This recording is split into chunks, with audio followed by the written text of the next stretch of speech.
C'est la deuxième année qu'on a commencé à faire des petites journées, conférences, mini-ateliers, jeux ludiques. Et chaque mois, on a un différent thème. Et ce mois-ci, c'était sur la nature et c'était le bien-être dans la nature pour les enfants. À ce titre, Kate Powers a invité plusieurs associations afin de mettre en avant leurs activités à travers différents ateliers. L'une d'entre elles est TAF, qui milite pour la protection des cétacés. Par le biais d'un atelier ludique, les enfants ont découvert l'anatomie d'une baleine, comment elle respire et comment elle se reproduit, et ont pu comprendre les dangers engendrés par toutes sortes de pollutions marines.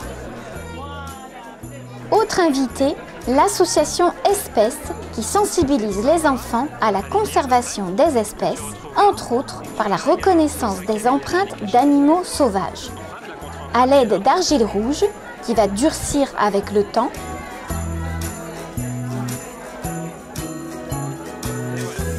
Francesco réalise une contre-empreinte de cette patte de blaireau.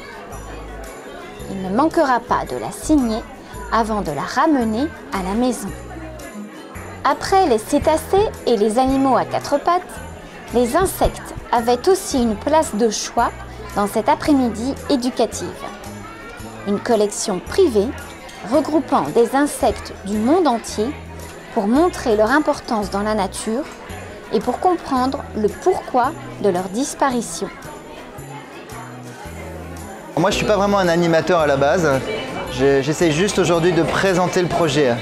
Et le projet de Nicolas Voller, c'est d'amener sur son terrain à Peille des enfants, mais aussi leurs parents et leurs professeurs pour des activités à la carte en relation avec la découverte de la nature.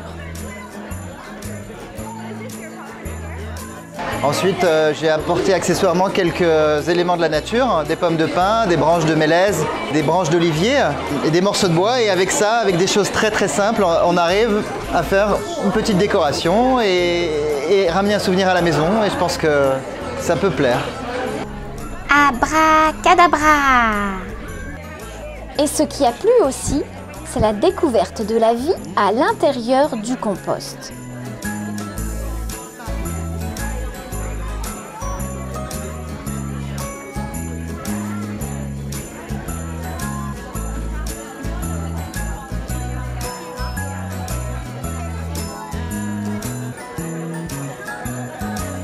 Fabriquer des jouets avec des objets recyclables, c'était la mission des deux animatrices du Stars and Bars.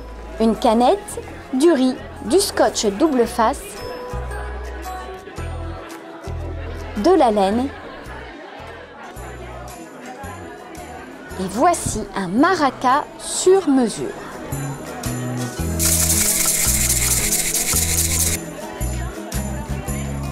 Les animaux ne sont pas en reste avec la confection d'ours polaires.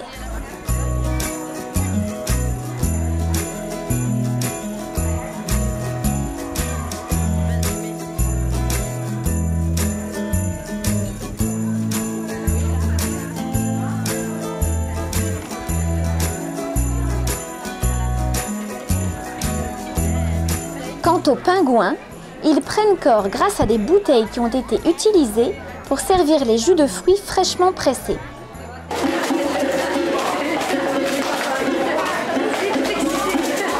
Cet après-midi, c'était très sympa parce qu'on a eu beaucoup de familles qui sont venues déjeuner et j'ai fait le tour de toutes les tables régulièrement pour les inviter à venir. Beaucoup de gens le savaient déjà en avance parce que je suis allée dans les écoles à Monaco. L'éducation nationale m'a beaucoup aidée en me laissant mettre des posters.